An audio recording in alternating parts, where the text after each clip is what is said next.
नमस्कार दोस्तों, स्वागत है आपका आज के मुख्य समाचार में, जिसमें सबसे पहली बड़ी खबर में जिक्र होगा बंगाल के विधानसभा चुनाव का, जहां पर मुख्यमंत्री ममता बनर्जी ने अमित शाह पर साधा निशाना का। चिटिंगबाज पार्टी है भारतीय जनता पार्टी।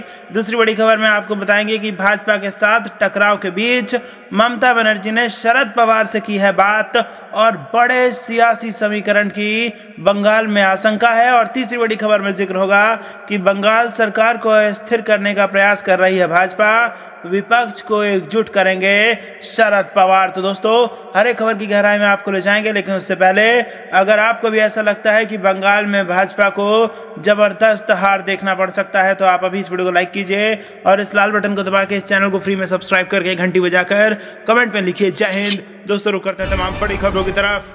बंगाल की सीएम ममता बनर्जी ने अमित शाह पर किया पलटवार, कहा चीटिंगबाज पार्टी है बीजेपी। जी हां दोस्तों, पश्चिम बंगाल विधानसभा चुनाव से पहले तृणमूल कांग्रेस और भारतीय जनता पार्टी के नेता एक दूसरे पर निशाना साध रहे हैं। केंद्रीय गृह मंत्री अमित शाह के रविवार को किए गए हमलों के बाद राज्य की मुख्यमंत्री ममता बनर्जी ने पलटवार किया है। बनर्जी ने बीजेपी को चीटिंगबाज पार्टी बताया है। इसके साथ ही उन्होंने आरोप लगाया है कि बीजेपी राजनीति के लिए कुछ भी कर सकती है। पश्चिम बंगाल की मुख्यमंत्री ममता बनर्जी ने अमित शाह पर पलटवार करते हुए कहा, आप गृह मंत्री हैं, आपको झूठ बोलना शोभा नहीं देता है। उन्होंने कहा कि बीजेपी एक चीटिंगबाज पार्टी है, राजनीति के लिए वे कुछ भी कर सकते हैं। हम संशोधित नागरिकता कानून का तब से विरोध कर रहे हैं जब से उसे कानून बनाया गया है। बीजेपी नागरिकों के भाग्य का फैसला नहीं कर सकते, उन्हें अपनी किस्मत खुद तय करने दे। हम सीएए, एनपीआर और एनआरसी के खिलाफ हैं। उन्होंने आगे कहा कि अमित शाह ने कल झूठ का पुलिंदा बोला है। उन्होंने दावा किया कि हमारा राज्य उद्योग में शून्य है, लेकिन हम एमएसएमई क्षेत्र में नंबर 1 है। उन्होंने दावा किया कि हम ग्रामीण सड़कों का निर्माण नहीं कर सकते, लेकिन हम उसमें नंबर 1 हैं। यह जानकारी भारत सरकार की है। गृह मंत्री अमित शाह ने क्या कहा था? पश्चिम बंगाल के 2 दिनों के दौरे के अंतिम दिन केंद्रीय गृह मंत्री अमित शाह ने रविवार को कहा था कि संशोधित नागरिकता कानून के सिर्फ नियम बनना बाकी है। उन्होंने बताया था कि कोरोना वायरस की वैक्सीन बन जाने के बाद सरकार आगे विचार करेगी। संशोधित नागरिकता कानून को लेकर पूछे गए एक सवाल के जवाब में अमित शाह ने कहा था, सीएए के अभी नियम बनना बाकी है। कोरोना वायरस महामारी के चलते यह नहीं हो सका है। जैसे ही वैक्सीन आ जाएगी, उसके बाद सरकार विचार करके जानकारी देगी। वहीं अमित शाह ने प्रेस कॉन्फ्रेंस में यह जानकारी भी दी थी कि अगर बीजेपी को राज्य में जीत मिलती है तो फिर पार्टी किसे अपना मुख्यमंत्री घोषित करेगी। रुक करते हैं अगली खबर की तरफ। बीजेपी के साथ टकराव के बीच ममता बनर्जी ने शरद पवार से की बात। जी हां दोस्तों, महाराष्ट्र के एक वरिष्ठ नेता ने बताया, पश्चिम बंगाल की मुख्यमंत्री ममता बनर्जी ने सोमवार को एनसीपी प्रमुख शरद पवार से बात की और केंद्र सरकार द्वारा विपक्ष शासित राज्यों को अस्थिर करने के प्रयासों पर चर्चा की। शरद पवार की पार्टी एनसीपी के राष्ट्रीय प्रवक्ता नवाब मलिक ने बताया कि ममता बनर्जी ने केंद्र सरकार पर आरोप लगाया कि बंगाल चुनाव से पहले केंद्र सरकार उन्हें निशाना बनाया जा रहा है। खासतौर पर बीजेपी नेता जेपी नड्डा के काफिले पर हुए हमले के बाद 3 वरिष्ठ पुलिस अधिकारियों को दिल्ली रिपोर्ट करने के संदर्भ में नवाब मलिक ने संवाददाताओं से कहा, शरद पवार और ममता बनर्जी ने चर्चा की कि कैसे भाजपा बंगाल को अस्थिर करने की कोशिश कर रही है। केंद्र सरकार सरकारी अधिकारियों को अपनी मर्जी से वापस ले रही है और राज्य के अधिकारियों का उल्लंघन कर रही है। भाजपा जिस तरह से केंद्रीय एजेंसियों का दुरुपयोग कर रही है वह सही नहीं है। उन्होंने कहा, ममता बनर्जी और शरद पवार अन्य राष्ट्रीय नेताओं के साथ भी बैठक करेंगे। अगर जरूरत पड़ी तो पवार बंगाल जाएंगे। बंगाल में चुनाव से 4 महीने पहले ममता बनर्जी ने बीजेपी पर किसी भी सत्ता में आने की कोशिश करने और उनकी सरकार व पार्टी को कमजोर करने का आरोप लगाया। भाजपा एक धोखेबाज पार्टी है, राजनीति के लिए वे कुछ भी कर सकते हैं। भाजपा की राजनीति यह है कि राजनीति के लिए वे कुछ भी कह सकते हैं। झूठ का सारा कचरा उनके पास है। मुख्यमंत्री ने आज एक संवाददाता सम्मेलन में कहा, 2 दिन पहले उनकी पार्टी के कुछ 35 विद्रोही केंद्रीय गृह मंत्री अमित शाह की रैली में भाजपा में शामिल हो गए थे। रुक करते हैं अगली खबर की तरफ। बंगाल सरकार को अस्थिर करने का प्रयास कर रही है भाजपा, विपक्ष को एकजुट करेंगे पवार। जी हां दोस्तों, राष्ट्रवादी कांग्रेस पार्टी ने सोमवार को आरोप लगाया कि भाजपा पश्चिम बंगाल सरकार को अस्थिर करने के लिए केंद्र का इस्तेमाल कर रही है और राकांपा अध्यक्ष शरद पवार तथा अन्य नेता भविष्य में विपक्ष को एकजुट करेंगे। महाराष्ट्र सरकार के मंत्री और राकांपा के राष्ट्रीय प्रवक्ता नवाब मलिक ने यहां संवाददाताओं से कहा कि पश्चिम बंगाल की मुख्यमंत्री और तृणमूल कांग्रेस अध्यक्ष ममता बनर्जी ने रविवार को पवार से बात की और इस मुद्दे पर विचार विमर्श किया। मलिक ने कहा कि दिल्ली में विपक्षी दलों के नेता इस मुद्दे पर चर्चा करेंगे।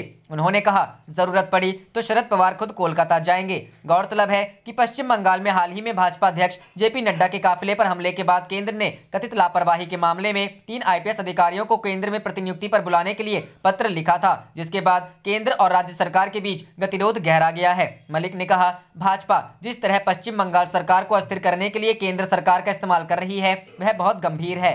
पश्चिम बंगाल सरकार की सहमति के बिना आईपीएस अधिकारियों को बुला लिया गया है, जो बहुत खतरनाक है। पश्चिम बंगाल के मुख्यमंत्री ने पवार साहब से इस मुद्दे पर बात की है। उन्होंने कहा कि राज्यों में चुनी हुई सरकारों को अस्थिर करने का भाजपा का कार्यक्रम सही नहीं है और लोकतंत्र के अनुरूप नहीं है। मलिक ने कहा, पवार साहब और अन्य नेता भविष्य में विपक्ष के सभी नेताओं को एकजुट करेंगे।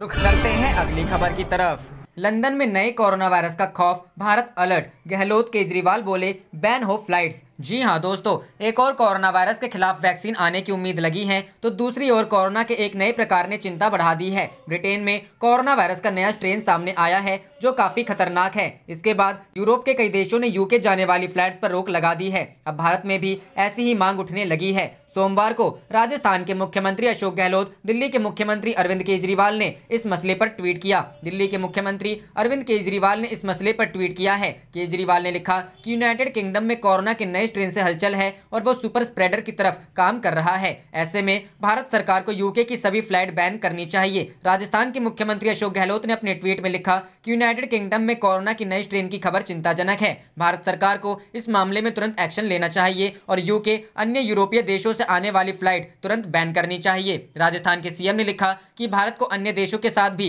किसी तरह की मूवमेंट पर सतर्कता बरतनी होगी। साथ ही अगर वायरस के नए स्ट्रेन का कोई मामला आता है तो मेडिकल एक्सपर्ट को तैयार रहना चाहिए।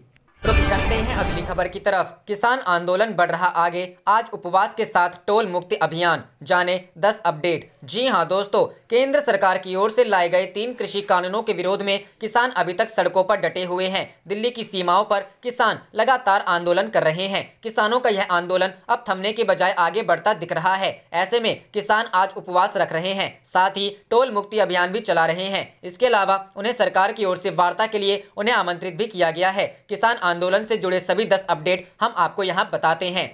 नए कृषि कानूनों के विरोध में अपने आंदोलन को तेज करते हुए किसान यूनियनों ने रविवार को घोषणा की कि वे यहां सभी प्रदर्शन स्थलों पर सोमवार को एक दिन की क्रमिक भूख हड़ताल करेंगे। किसानों की ओर से कहा गया है कि वे 25 से 27 दिसंबर तक हरियाणा में सभी राजमार्गों पर टोल वसूली नहीं करने देंगे। किसान नेता जगजीत सिंह डल्लेवाला ने कहा, 25 से 27 दिसंबर तक हरियाणा में सभी टोल बूथ पर हम टोल वसूली नहीं होने देंगे। हम उन्हें ऐसा करने से रोकेंगे। 27 दिसंबर को हमारे प्रधानमंत्री अपने मन की बात करेंगे और हम लोगों से अपील करना चाहते हैं कि उनके भाषण के दौरान थालियां बजाएं। वहीं केंद्रीय गृह मंत्री अमित शाह ने कहा कि कृषि मंत्री नरेंद्र सिंह तोमर का 1 या 2 दिन में प्रदर्शनकारी समूहों से उनकी मांगों पर बातचीत कर सकते हैं। पंजाब और हरियाणा के किसानों ने रविवार को श्रद्धांजलि दिवस भी मनाया और उन किसानों को श्रद्धांजलि दी जिनकी मौत जारी आंदोलन के दौरान हुई है। किसान संगठनों ने दावा किया है कि आंदोलन में शामिल 30 से अधिक किसानों की दिल का दौरा पड़ने और सड़क दुर्घटना जैसे विभिन्न कारणों से मौत हुई है। किसानों ने कुछ स्थानों पर अरदास भी की। दिल्ली की विभिन्न सीमाओं पर हजारों की संख्या में किसान कड़ाके की सर्दी में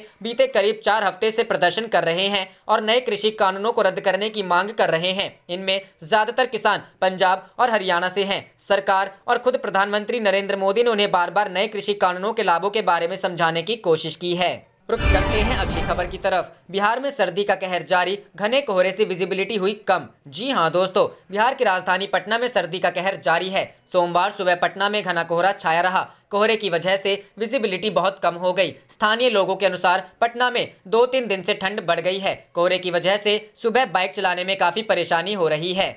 दरअसल उत्तर भारत इन दिनों ठंड और कोहरे की चपेट में है। सप्ताह के पहले दिन की शुरुआत कपकपाती ठंड से हुई है। हालांकि सप्ताह का पहला कार्य दिवस की वजह से गाड़ियों की आवाजाही सामान्य रही है। वहीं पटना में जाड़े के दिनों में चाय लोगों के लिए बड़ी मददगार साबित होती है। राजधानी के बेली रोड में चाय दुकानों पर लोग चुस्की लेते दिखाई देते हैं। लोगों के मुताबिक गर्मा गर्म चाय अभी काफी राहत देती है। इधर पटना में 2 दिनों से अचानक ठंड बढ़ने से जनजीवन अस्त व्यस्त हो गया है। वहीं पटना सिटी के इलाके में ठंड का असर देखने को मिल रहा है। सड़कों पर घना कोहरा छाया हुआ है। वहीं प्रशासन की ओर से अलाव की व्यवस्था न होने के कारण राहगीर और दैनिक मजदूर को काफी परेशानी हो रही है। ठंड से ठिठुर रहे लोग प्रशासन से चौक चौराहों पर अलाव जलाने की मांग की है। इतना ही नहीं, कुछ लोग ठंड से बचने के लिए कूड़े कचरे को इकट्ठा कर अलाव जला आग तापते नजर आ रहे हैं और इस कड़ाके की ठंड से बचने की कोशिशें कर रहे हैं। पटना सिटी एसडीओ ने बताया कि अचानक ठंड बढ़ गई है। इसको देखते हुए प्रत्येक bus stand, Patna Sahib station समेत अन्य चौक चौराहों को चिन्हित अलावा जलाने की व्यवस्था की जाएगी। जानकारी के अनुसार सासाराम, दरभंगा, छपरा, समस्तीपुर, विक्रम और बगहा समेत राज्य के तमाम जिलों में पारा गिरने से लोगों को दिन और रात दोनों में ठंड परेशान कर रही है। लोग अलाव आदि के सहारे ठंड से बचने की कोशिश कर रहे हैं। मौसम विभाग के सूत्रों के अनुसार आने वाले दिनों में ऐसे ही कड़ाके की ठंड जारी रहेगी।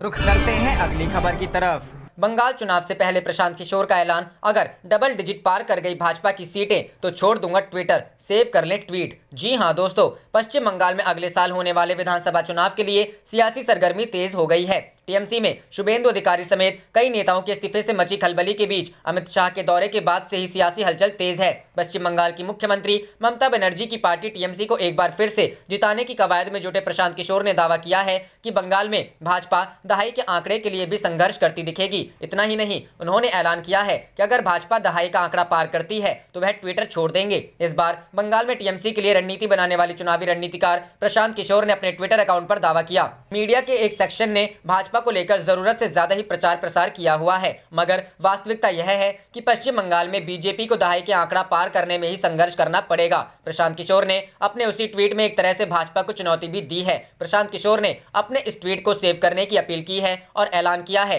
कि अगर भाजपा का प्रदर्शन इससे बेहतर रहता है तो वह ट्विटर छोड़ देंगे। प्रशांत किशोर का यह ऐलान इसलिए भी अहम है क्योंकि भाजपा ने बंगाल में मिशन 200 का लक्ष्य रखा है। बता दें कि ममता बनर्जी के खास माने जाने वाले शुभेंदु अधिकारी के टीएमसी से अलग होने की कई वजहों में एक वजह प्रशांत किशोर भी माने जाते हैं। सूत्र ने कहा कि शुभेंदु अधिकारी ममता बनर्जी के भतीजे अभिषेक और प्रशांत किशोर से काफी समय से नाराज चल रहे थे। रुक करते हैं अगली खबर की तरफ। बंगाल चुनाव से पहले टीएमसी की कोलकाता में होगी बड़ी रैली। केजरीवाल, स्टालिन, पवार को बुलाने की कोशिश में ममता बनर्जी। जी हां दोस्तों, पश्चिम बंगाल की मुख्यमंत्री ममता बनर्जी ने रविवार को 4 मुख्यमंत्रियों और डीएमके अध्यक्ष एमके स्टालिन को आईपीएस अधिकारियों को स्थानांतरित करने के लिए केंद्र सरकार के कदम पर अपनी सरकार का समर्थन करने के लिए धन्यवाद दिया है। ममता बनर्जी के इस कदम के बाद बंगाल की राजनीति में कयासों का दौर जारी है। सूत्रों के अनुसार ममता बनर्जी जनवरी में कोलकाता में भाजपा विरोधी नेताओं की एक संयुक्त रैली आयोजित करने की कोशिश कर रही हैं। 2019 के लोकसभा चुनावों से पहले भी कोलकाता में एक ऐसी ही रैली हुई थी जिसमें विपक्षी नेताओं ने शिरकत की थी। सूत्रों के मुताबिक रैली के लिए दिल्ली के मुख्यमंत्री अरविंद केजरीवाल, स्टालिन, एनसीपी नेता शरद पवार और अन्य क्षेत्रीय नेताओं को ममता बुला सकती हैं। टीएमसी के एक बयान के अनुसार ममता बनर्जी ने रविवार को पवार को फोन किया, जिन्होंने उनके साथ अपनी एकजुटता दिखाई और उन्हें अपने साथ मंच साझा करने के लिए आमंत्रित किया। पवार ने निमंत्रण स्वीकार कर लिया है। यह कदम ऐसे समय में आया है जब टीएमसी को बंगाल में बीजेपी के कड़ी और एक मुश्किल चुनौती मिल रही है। केंद्रीय प्रतिनियुक्ति पर 3 आईपीएस अधिकारियों को भेजने के केंद्रीय गृह मंत्रालय के निर्देश पर केंद्र और राज्य सरकार के बीच टकराव हुआ है। आए तीनों अधिकारी पिछले सप्ताह कोलकाता में भाजपा के राष्ट्रीय प्रमुख जेपी नड्डा के सुरक्षा के प्रभारी थे। नड्डा के काफिले पर इस दौरान टीएमसी कार्यकर्ताओं द्वारा कथित रूप से हमला किया गया था। रुक करते हैं अगली खबर की तरफ। भाजपा को बंगाल में झटका, सांसद सौमित्र खान की पत्नी सुजाता मंडल टीएमसी में शामिल। जी हां दोस्तों, पश्चिम बंगाल में अगले साल होने वाले विधानसभा चुनाव से पहले राज्य में सियासी हलचल बढ़ गई है। राज्य में दल बदल की भी शुरुआत हो गई है। इसी कड़ी में भाजपा सांसद सौमित्र खान की पत्नी सुजाता मंडल खान ने सोमवार को तृणमूल कांग्रेस का दामन थामा है। बता दें कि हाल ही में शुभेंदु अधिकारी टीएमसी छोड़कर भाजपा में शामिल हुए हैं। सुजाता मंडल खान तृणमूल सांसद सौगत राय और प्रवक्ता कुणाल घोष की मौजूदगी में पार्टी में शामिल हुई। टीएमसी में शामिल होने के बाद सुजाता ने कहा, मैंने राज्य में पार्टी को ऊपर लाने का काम किया था, लेकिन अब भाजपा में कोई सम्मान नहीं है। एक महिला होने के नाते मेरे लिए पार्टी में रहना मुश्किल था। उन्होंने कहा, भाजपा केवल तृणमूल से भ्रष्ट नेताओं को अपने पाले में कर रही है और अपनी पार्टी बनाने की कोशिश कर रही है। भाजपा में 6 मुख्यमंत्री और 13 डिप्टी सीएम चेहरे हैं। राज्य में भाजपा का कोई सीएम चेहरा नहीं है। मुझे लगता है कि ममता बनर्जी के लिए काम करना एक महिला के रूप में मेरे लिए सम्मानजनक होगा। रुख करते हैं अगली खबर की तरफ। जीतन राम मांझी के बयान पर सियासत तेज, कांग्रेस आरजेडी ने नीतीश कुमार पर कसा तंज। जी हां दोस्तों, बिहार के पूर्व मुख्यमंत्री और हिंदुस्तान आवाम मोर्चा के राष्ट्रीय अध्यक्ष जीतन राम मांझी के ट्वीट पर सियासत तेज हो गई है। कांग्रेस नेता राजेश राठौर ने कहा कि जीतन राम मांझी के शासन में अपराध नियंत्रण में था, मुख्यमंत्री या तो मांझी को सत्ता सौंपे या गृह मंत्रालय दे। वहीं राजद प्रवक्ता मृत्युंजय तिवारी ने कहा, जब मांझी जी हमारे साथ थे तो राजद बढ़िया था, अगर अपराध राजद को ही कंट्रोल करना है तो मांझी सीएम नीतीश कुमार से कहें कि वो तेजस्वी यादव को सत्ता सौंप दे। इधर सत्ता पक्ष ने मांझी के ट्वीट को सही ठहराया है। जेडीयू नेता डॉक्टर सुनील ने कहा, जीतन राम मांझी ने बिल्कुल सही अपील की है, क्योंकि हालिया आपराधिक मामलों में राजद नेताओं की संलिप्तता लगातार उजागर हो रही है। जबकि बीजेपी नेता अरविंद सिंह ने कहा कि सीएम नीतीश कुमार सुशासन बाबू के तौर पर जाने जाते हैं, राजद सूबे में अपराध को बढ़ावा दे रही है। जीतन राम मांझी ने सही बात कही है। दरअसल बिहार में एनडीए सरकार में सहयोगी हिंदुस्तानी आवाम मोर्चा ने राज्य में बढ़ते अपराध की घटनाओं के लिए विपक्षी राष्ट्रीय जनता दल को जिम्मेदार ठहराया है। हम प्रमुख जीतन राम मांझी ने एक ट्वीट में राजद के जेल में बंद नेताओं और समर्थकों को राज्य के 80% अपराधों के लिए जिम्मेदार ठहराया। मांझी ने ट्वीट कर लिखा, बिहार के अपराध को लेकर चिंता का दिखावा करने वाले आरजेडी और उनके सहयोगी दलों के नेताओं से आग्रह है कि आप अपने कार्यकर्ताओं और जेल में बंद नेताओं को सच समझा दें, तो सूबे में 80% से ज्यादा आपराधिक घटनाएं यूं ही खत्म हो जाएंगी। रुक करते हैं अगली खबर की तरफ। किसानों के समर्थन में अनिश्चितकालीन धरने पर बैठे पप्पू यादव, कहा 22 को करेंगे राजभवन मार्च। जी हां दोस्तों, दिल्ली में हो रहे किसान आंदोलन का लगभग हर दल ने समर्थन किया है। इस बीच बिहार में कृषि कानूनों को रद्द करने की मांग को लेकर अनिश्चितकालीन धरने पर जन अधिकार पार्टी अध्यक्ष पप्पू यादव बैठ गए हैं। उन्होंने पटना में आज किसानों के पैरों को पखारा। इसके बाद आयोजन धरना स्थल बड़ी पहाड़ी गया मोड़ बाईपास में अपने पार्टी के कुछ कार्यकर्ताओं के साथ बैठ गए। इससे पहले 4 दिनों से लगातार यहां धरना दिया जा रहा है। इस मौके पर पप्पू यादव ने किसानों के समर्थन में 22 दिसंबर को राजभवन मार्च करने की घोषणा की और आगे आने वाले दिनों में गांधी मैदान में सभा करने को कहा। वहीं केंद्र सरकार पर निशाना साधते हुए जाप अध्यक्ष पप्पू यादव ने कहा कि तीनों कृषि संबंधित कानूनों से पहले मंडियों पर पूंजीपतियों का कब्जा होगा और फिर धीरे धीरे किसानों से उनकी जमीन भी छीन ली जाएगी। जब तक किसानों की मांगे पूरी नहीं हो जाती तब तक अनिश्चितकालीन धरना चलता रहेगा। बता दें कि बिहार में पहले ही किसानों के समर्थन में कई विपक्षी दल उतरे हैं। वामपंथी पार्टियां, आरजेडी, कांग्रेस के अलावा बिहार की तमाम विपक्षी क्षेत्रीय पार्टियों ने भी कृषि बिल का विरोध किया है। हालांकि सरकार ने अपने इस फैसले को किसानों के हित में बताने में कोई कसर नहीं छोड़ी है। जाने से पहले आप इस वीडियो को लाइक कीजिए और इस लाल बटन को दबा के इस चैनल को फ्री में सब्सक्राइब करके घंटी बजा लीजिए। आप देख रहे थे आपका अपना चैनल धड़ाधड़ न्यूज। जय हिंद, जय भारत।